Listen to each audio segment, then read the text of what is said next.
Welcome back to the control room. I'm Gage. This is I'm David. David. We're your hosts for this morning.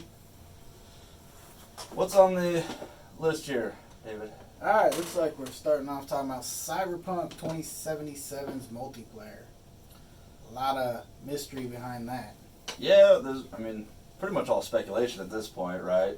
Yeah, it's interesting because I have this fear there's going to be a tacked on multiplayer mode like Mass Effect. But they are waiting quite a while before they push, or rumored to be waiting quite a while. Yeah, I did see that it looked like they're going to push all their single player DLC, which supposedly is a year's worth of content, before they even touch multiplayer. But that's a rumor. I hope that that's true. Because that means it's probably not something that's just going to get tacked on. I'm hoping for a Grand Theft Auto Online. Like a shared world kind of thing. That would be super cool, especially in the Cyberpunk setting. That'd be fantastic. I wouldn't mind maybe something a little more structured if that's what they want to do. Thinking like Divinity, Original Sin 2's, like their DM mode. Okay. Like maybe they have scenarios you create. That might be cool. But that could also be done in a open world thing too. Yeah, like GTA has. an instance type thing. There you go. Yeah. Yeah, that should be really cool. Or it could be. Could be really bad. Right, but it's CD Projekt Red. They are historically very meticulous about the things they do. They don't slap things together very often. This is true.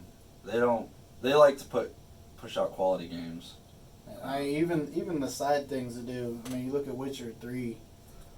Some of those side quests. Gwent. That spawned a whole nother game because it was a popular thing. They put effort into making it important to that game, to that world. Yeah. Although the Gwent standalone game wound up being different than the... Yeah, but you gotta wonder if they had too many people giving them advice on how to make a multiplayer thing like that. It should have been more like it was in the game. Really, honestly, they just needed to copy and paste, in my opinion. Add cards. Yeah. But Cyberpunk, man, the world is supposed to be huge. The map's supposed to be huge. And I can totally see a GTA-style shared world built within that map. Especially with all the customization, all the cars, everything that they're supposed to be doing with that. That should be good. And I wonder if there'll be a narrative. You know, one of the biggest disappointments to me for Grand Theft Auto Online was the heists. Yeah. Well, underwhelming. I don't really understand all of what's going on in Cyberpunk, but I feel like it's a world ripe for a narrative-driven multiplayer that's part of an open world. It would be interesting to see how they would do that. Who knows? It should be good, though. Might be good. Should be worth paying attention to. Might be good. Moving on, we have the Joker movie, which Venice Film Festival, was that? They showed it at last week, I believe. I don't know. And I believe it's the Venice Film Festival. I could be wrong. But anyway, initial reviews were outstanding. Really? Surprisingly so. There's some websites giving it a 10 out of 10. It's one of those things where I think the critical response is going to be really high. Fan response is going to be mixed because there are some people that are going to go into that movie with the expectations that this is a comic book movie. Yeah, that's true. They're definitely going for a more real tone, a darker, grittier, kind of like the Christopher Nolan movies, Christopher Nolan mixed with some Martin Scorsese. Yeah. I mean, who's gonna hate on that? No, I can't. I think it'll be awesome. The final trailer looks absolutely splendid. I cannot complain about anything that I've seen with that movie so far. Joaquin Phoenix in that role is so surprising to me, but from what I've seen from the trailers, he looks like he's doing a phenomenal job with it. Playing a down on his luck guy that turns into this just... I don't know if he's more of a terrorist or a criminal mastermind because I haven't seen the movie, but it looks like he's spiraling out of control, and he does it well, at least in Yeah. what you see. Crazy. On that note, they just announced the other day that Robert Pattinson's Batman, yeah, Yeah.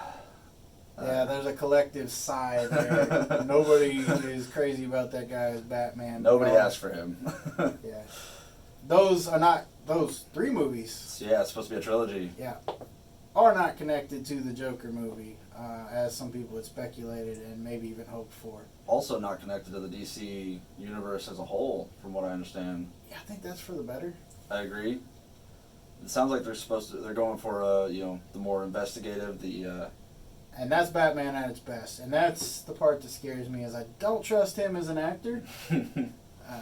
Mostly because of Twilight. I'll admit, I haven't seen a lot of anything else that he's done other than that Harry Potter movie, and I'm not a Harry Potter fan. But I want a detective-style Batman movie. That's Batman. That's my Batman. Yeah. Get away from all the action-packed, Yeah. Just fighting. It'll be a nice break from the normal Batman we've seen and we've grown used to. Well, that's the thing, is most people don't understand. Bruce Wayne, Batman, he's one of the smartest people in the DC universe. And you don't know him for that. You know him for being terrifying and being badass as a fighter. But you don't know him as the detective. He is supposed to be an iteration of Sherlock Holmes. Yeah. And modern yeah. Sherlock Holmes. And that's underplayed. The Arkham games did a good job with that. Yeah. Which I really wish they would do some more of those games, or at least with Rocksteady, right? Mm-hmm. Would do other games, DC characters in that style. Yeah. I agree. That would be awesome. Which people want that. All of their DLCs and stuff where you play other characters, they all came out really great. Yeah. Some of the best moments in those games were when you were playing as the Joker or Harley Quinn or Catwoman. It's awesome. Gives you a taste of. Yeah. And they were all unique. Absolutely, and I feel like that's a series there, Arkham, where you could take, and not the Arkham series, but that style of game, you could take another lesser known DC character, Constantine, or somebody like that, and make a game in that same Batman style, and it would be just awesome. I agree. Although it would probably catch less attention being a lesser known character. This is true, but maybe it would help grow that character's brand, and we'd get a Constantine movie we deserve. No hate towards Keanu Reeves, but I didn't enjoy that movie. It wasn't a Constantine movie to me. It was a forgettable film, at best.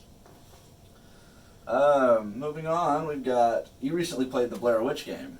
I'm playing the Blair Witch game. I think I'm about halfway through. I've been posting those videos. I gotta say, I'm surprised at how well done the game is. It's got a lot of backing from Microsoft. It's only on Xbox and Windows. That includes Steam, though, as Microsoft's included. And it's on the Game Pass, right? It is on Game Pass Ultimate for PC, Xbox, and then you can also purchase it on Steam if that's what you prefer. But Game Pass Ultimate's like $2 right now for the first month. And it's kind of flying under the radar as far as this Blair Witch game. Yeah, which is surprising. The narrative borrows... I haven't seen the standalone Blair Witch movie that kind of ignores the second movie altogether and acts as a sequel to just the first one. But I believe it's borrowing from the mythology established in that movie a lot more. It's less found footagey. There is a camcorder. You're not going to get away from that in Blair Witch. And that's kind of the brand almost. And you find tapes, and it helps you use a little bit of your brain to come to a conclusion here and there that when you watch the tapes, it can alter reality. Okay. None of the puzzles are super difficult. But I gotta say, it's a very well done game, and the narrative has me guessing. So is it scary? There's one part where I jumped pretty good. Yeah. Oddly, it shouldn't have been that. I should have seen it coming. It was one of those things where, like, the scene kind of went on long enough where I thought this was going to happen to me, and then it didn't. And then it did. And then it did. So I got kind of faked out there. Nice. But I'm enjoying it. I'm going to finish it, and I'll continue to post those videos on my channel. So would you say that it's more atmospheric horror, or is it jump scary? It's more atmospheric horror. It is more in line with... And that's the way it should be. It should be more atmospheric, I would say. To me, it's more in line with the... I'd say a less detailed version of, like, Alan Wake. Okay. There are monsters and things like that. You do have to fight them, and oddly enough, with the flashlight. Yeah. But... Come on. But the interactions with your dog are critical to the game. And early on it tells you your interactions with the dog early in the game can determine how he responds towards the end of the game. Okay. Now, I don't know what that means exactly, but you have the option to reprimand him. Okay. Or pet him, as well as keep him close or have him run ahead. And my playthrough, I've had him pretty much let him do his thing, and I pet him. I reprimanded him once because he brought me a useless item. There are some puzzles there, so I think that's where the replay value is I don't think you can't just go back to the other parts of the game. Okay. But I think you find the answers to puzzles early in the game, later in the game, and that's when you would have to replay, and because there's this door, it's got like 4 switches. I couldn't figure it out. So it's fairly railroaded, right? Yeah. So you're on rails. You're guided through this. What is it? A forest? It's a forest most of the time. It's the I believe it's Black Hills Forest. I butcher that. I'm sure. Yeah. There are people going, no, it's this. If there's any diehard Blair Witch fans out there. Yeah, I watched the Blair Witch movie, like the original one, once, and I thought it was real. I was young, and it scared the piss out of me. So I loved the first one. I didn't care for the second one, and I never bothered with the reboot sequel thing going on. But I did check out this game, A, because I have Game Pass, and B, because I saw some reviews that were like surprisingly good. And it is surprisingly good. What's the normal price tag on that right now? I believe it's $30. $30. But I believe the total play time for just like a single playthrough is only like 7 hours. I mean, so 7 hours, 30 minutes. That's pretty good. Though. Yeah. Really, you go to a movie and you spend almost $10 actually for a 2 hour. Yeah, I mean the value's there. If you look at it as a sequel, and you're looking at it as like a movie, you're gonna get your money's worth that way, because it is very narrative driven. Honestly, I think it's a PTSD story, but I don't know. I won't spoil it beyond that, but it's got me guessing. So your character might be a little. Yeah, he might be tripping. A little having trouble there. Okay, cool. Or maybe not, because it is in the Blair Witch universe, and these things did happen in that universe. So. Right. So it could be maybe both. Yeah. Could be both. So I'm interested to see how it ends. I'm probably going to have some more playtime tonight and tomorrow. I want to finish it by the end of the weekend. I'll have to check that out eventually. Lastly, we got Modern Warfare. It's going through a closed beta currently, and there's an open beta later this week. Unfortunately, I won't have time to play, but later this week. I believe it starts on the 17th. Yeah, you know. We know that. I work. I work too. Got real jobs that are going to interfere with that. But early things, there are a lot of people complaining. Some of the things that I've seen on Twitter are the game's too slow paced. So you die way too easily. There's no mini map. Oh no! Yeah, so, I know. So all the things that we actually want for this game are driving people away. That's terrible. That's not good. Because eventually, whenever the game's been out for a minute, the reviews, the sales, all that stuff are going to ultimately affect how what they do with Call of Duty moving forward. Yeah, and I find it interesting that PUBG at any given time has 600,000 people playing it. If you look at Steam charts. Yeah. That's pretty good. And what is that game? It's a battle royale. It's slow paced. Yeah, you have a little more options on HUD than what I'm hearing from Call of Duty. Honestly, I haven't watched any videos. I don't know if people are allowed to post footage in the closed beta or not. I maybe actually not. have no idea. I haven't even looked. All I saw were a bunch of comments of people complaining, and I'm like, this is what PUBG players should be flocking to. Yeah. When it comes out, not necessarily abandoning PUBG, but it should give them an option. Yeah, a choice. You don't always have to play this one game. Because look at it. All right, PUBG, slow paced, great game. Gunplay is fantastic. Get away from the hitboxes, right? Oh. Modern Warfare is going to be slower paced, more open, and getting away from hitboxes. Yeah, getting away from the hitbox, the hit scan stuff, that is what I'm most interested in for this Call of Duty. Yeah. So, in a 2v2 mode, that should be absolutely awesome.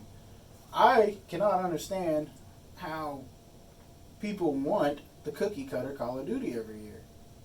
And that's what people are complaining about, is it's not the same Call of Duty. Why But would they you complain when it's the same. Yeah, exactly. It's always the same. Always back and forth with that. Why would you want the same thing over and over again? I mean, that's like Madden.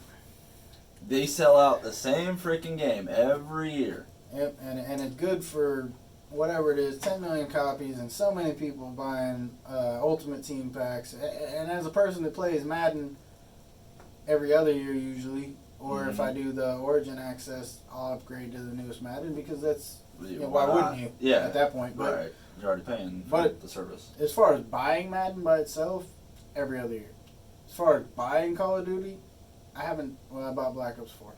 That's the first time in like 5 years. But you refunded. I did, because I didn't appreciate how bad it was. It was cookie cutter Call of Duty. Yep.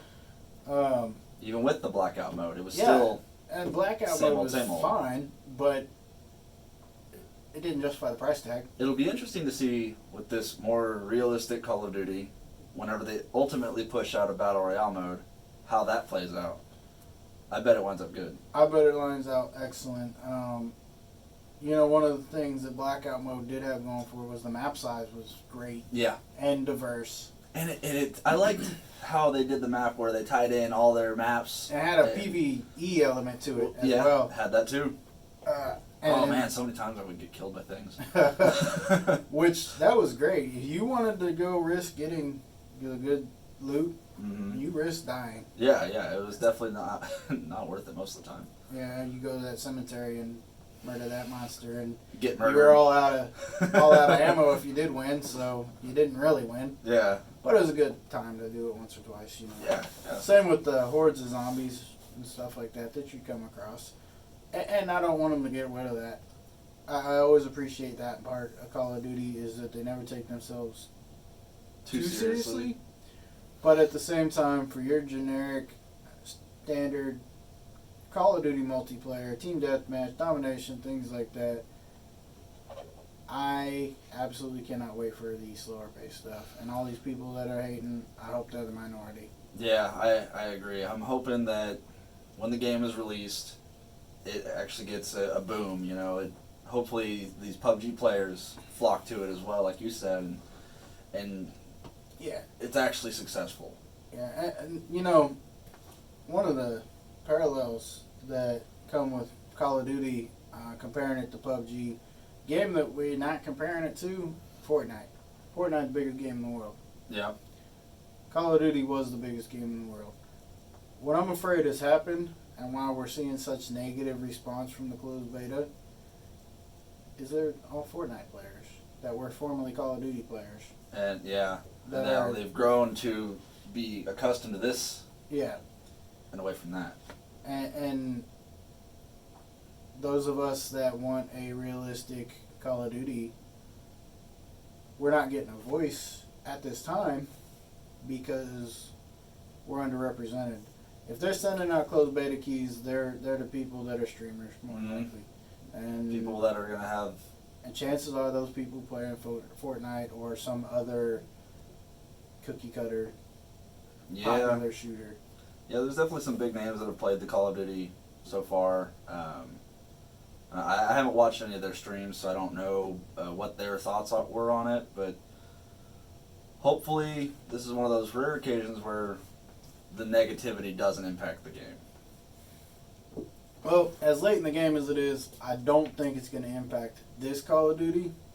But probably future. Next year's and the year after. And the thing is, with their rotation on developers, Call of Duty should be different from one year to the next anyway. That was always supposed to be the plan. Right. And not, oh, this is working on this game, so we're going to cram it into our iteration.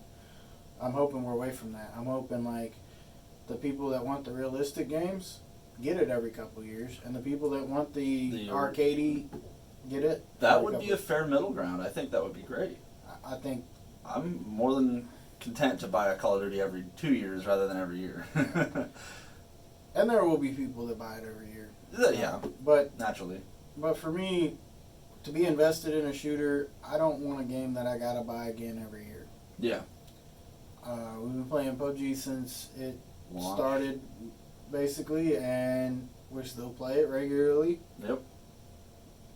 And we're still bad at it. Still bad. I don't know how I can put over 300 hours into a game and still be bad at it, but I'm doing a great job of that. Maybe we should have a tutorial video for how to be really bad at it. Like the anti-wacky jack. Here's what not to do. Hey, that's actually a pretty good idea. Like, you get those guys, they're telling you how to use cover. How to throw the grenades. Yeah, and we're sitting there like, oh, you spotted somebody? Oh, where is he? Where is he? Because that's what it's like with this. I can't tell you how many times I've gone to throw a grenade into a building and it bounced back down at me. It's a terrible time. You know, I noticed something. It's weird because it's about time to close out this video. Mm-hmm. But it's worth mentioning, I think. The underhand, overhand throw mechanic in PUBG used to be more apparent. I have a harder time currently distinguishing between the two than I used to. Yeah. Once you start looking at a certain distance, you know, the line basically disappears, so you don't really know. Yeah, and when we play in first person, so you don't see your hand position. Right, yeah, exactly. I don't know how many times I've accidentally thrown underhand. Just roll that grenade. You're bowling. And then my partners are like, "What are you doing?" Oops. My bad. Yeah, you're a great team killer. All right, well, I think that about does it for the show today. Absolutely. Thank you guys for watching. Thanks for the feedback. We've gotten some good feedback. Hence Absolutely. our coaster. But for that one guy, this is for you. Oh, there's still coffee in that. You didn't finish. You made a mess. All right. Thank you guys. Bye.